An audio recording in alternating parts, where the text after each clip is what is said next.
maybe. KCBS News Time, 12:51. And Deborah Ingerson is at the editor's desk this morning. I'm Dan Nicholson. Stunning new revelations from 60 Minutes investigation show possible missteps by the U.S. Forest Service in finding the Caldor fire near South Lake Tahoe last August. As KCBS reporter Holly Kwan tells us, local firefighters say the incinerated town of Grizzly Flats didn't have to burn. This is what it sounds like when a drought-stricken Sierra tree ignites and starts torching at the top. The night the Caldor fire roared into Grizzly Flats, eventually destroying 600 homes, flames were said to be 30 feet above the treetops. Jennifer McKim-Hibbert lost her home and can't even start to rebuild because of all the debris. And these trees are special because they have been burnt, so it's not like I can cut them up and sell them or cut them up and give them away.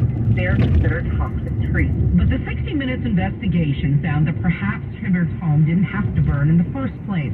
Dispatch logs and records obtained by CBS found outdated maps that sent engines down roads that had been washed out for months, crews that were released before replacements arrived, firefighting efforts that were suspended during ideal firefighting weather.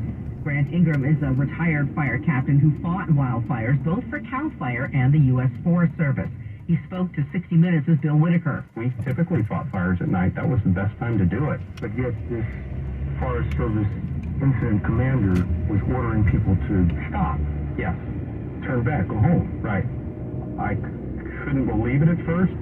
Firefighting is dangerous, but you don't call 911 when you're a firefighter, right? You are there as 911. The U.S. Forest Service claims its resources were stretched thin because of the Dixie fire that was also burning nearby, and that conditions were unsafe and it needed to pull crews back to reassess.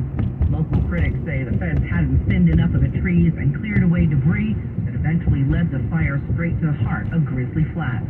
Holly Kwan, KCBS.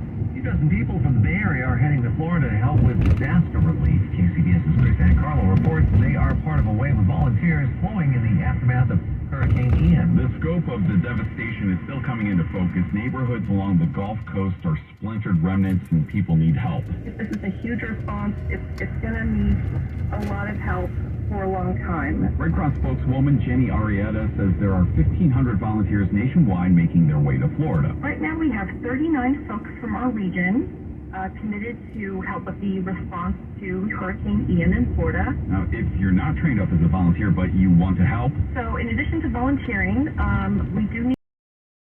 And Arrieta says if you are driven to help on the ground, it's not too late. Even if you're not involved with the Red Cross right now, there is time for you to sign up and get that training and still possibly be involved in this response. She says local Red Cross chapters offer up that needed training. Chris Carlo, KCBS. Bono's next tour will be without U2 or a new album to support. He will instead be promoting his memoir, Surrender. The 40 Songs, One Story, that comes out November 1st. Live Nation and Penguin Random House have announced that the 62-year-old superstar will visit 14 cities in November, including a stop in the Bay Area. That is November 12th. Tickets go on sale at 10 a.m. this Friday. This is a Bloomberg Money Minute. The faux meat craze in the U.S. is fading fast. And the latest sign, JBS, the world's largest meat supplier, is closing its U.S. plant-based meat unit, Planterra. Maple Leaf Foods recently said it would reduce its plant-based meat operation. Shares of Beyond Meat are down more than 75% this year as demand for its product slows. NVIDIA says it is ceasing all activities in Russia with the invasion of Ukraine in its 8th month. The company has already suspended shipments to Russia, but until now it kept a presence there to support employees and their families.